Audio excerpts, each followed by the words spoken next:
Uy, grabe. Uy, grabe.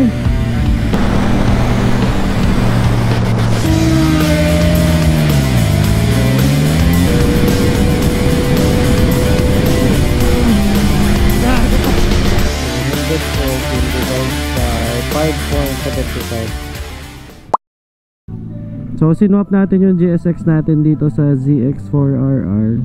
So wala namang problema dun sa GSX natin.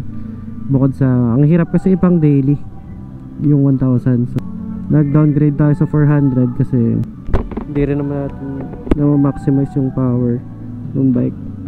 First fill up ng ZX4RR natin. At hindi alam ni Utol na nagpalit na tayo ng bike.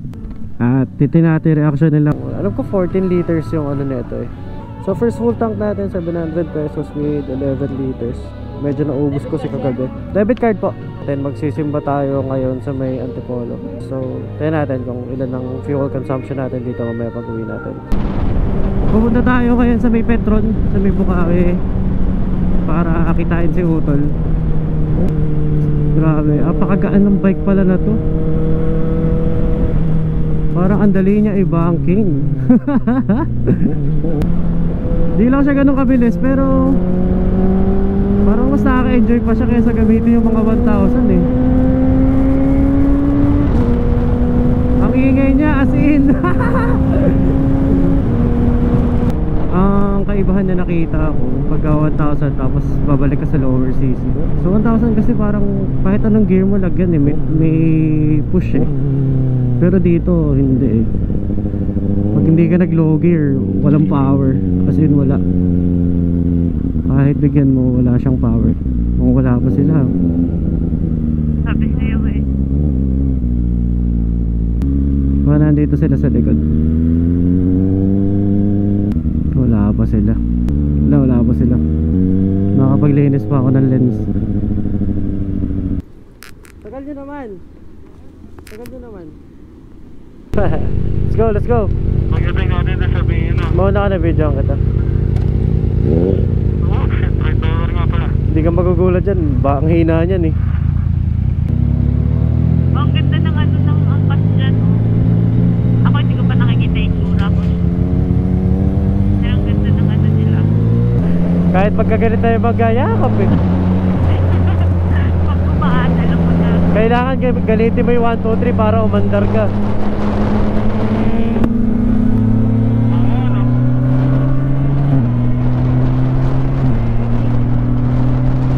Tumutuli naman eh.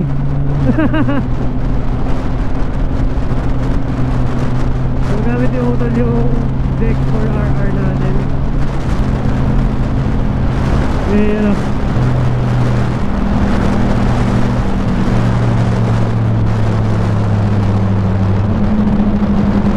Pogi, bagay sa'yo ah. Oo nga eh. Ganda oh, ganda sa kanila. Saka hindi ka malalaglag kasi pasubsob silang ganun eh. Oo. Nakamatigas ba tong ano mo? Stabilizer mo? Alam ko yan. Tigas eh. Hiro. Kapogi pala oh. Pogi! Walang yan, nasa yung neutral mo? Uy. Mahirap siya hanapin actually. Maatras dito ka na. Tangina ang ingay, hindi umusog eh. Ayun.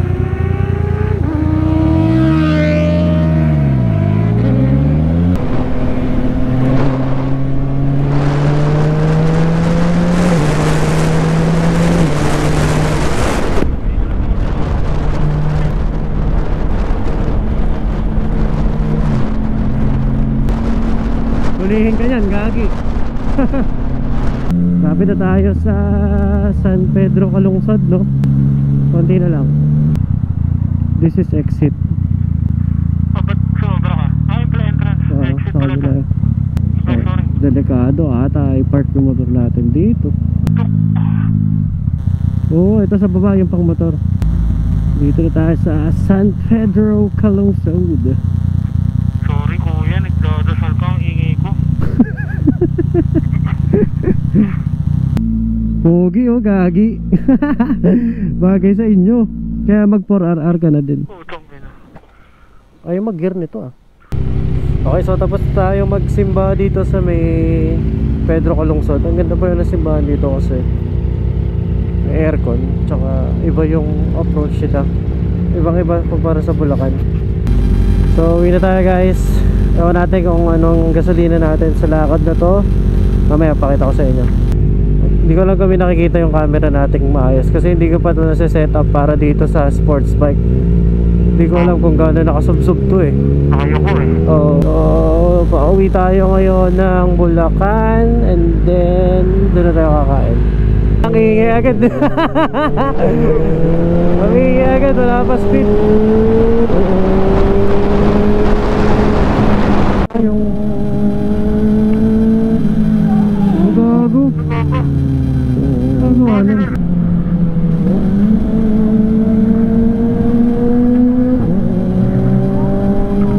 Ano nangyayari dito? Uy, grabe. Uy, grabe. Ikit nyo ka.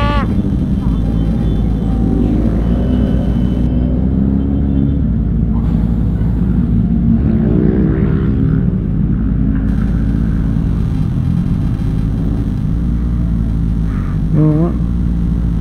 Makikipag-away nga. Gigit-gitad nga sila. Gago, delikado yun. Nakabata ka ata si kuya eh.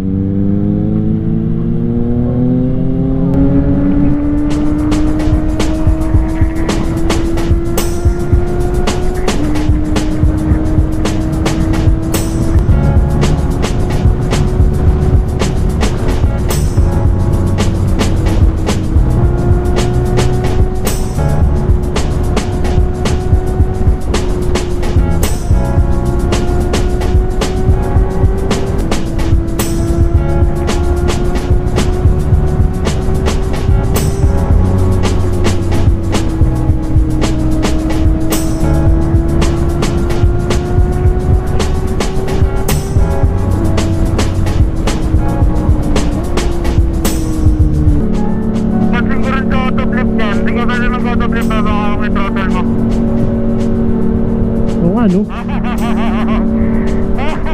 Nilauna ko na kasi kanina kasi sa GSX ko. Pwede, no? Nakapag-downship ako nung naka-open throttle. Then hindi, ayaw talaga. Kailangan nakabitaw ka.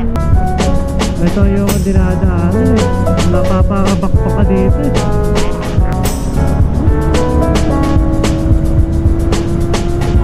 Sakyan eh.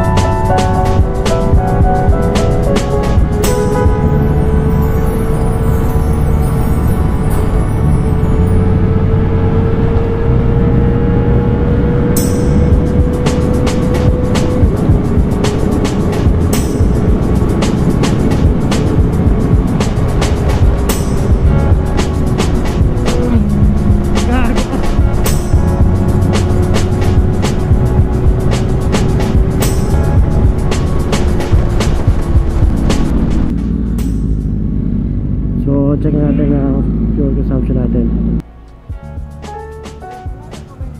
So andyan siya sa may neck ulit katulad nung kanina. So 114 yung total kilometers na na-travel natin so far bago tayo nagpagas ulit. So 114 divided by 5.75. Ang tipid nga.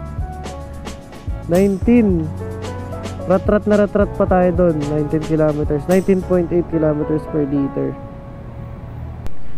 So ayun, bakbak pa yun kanina. So pwede na.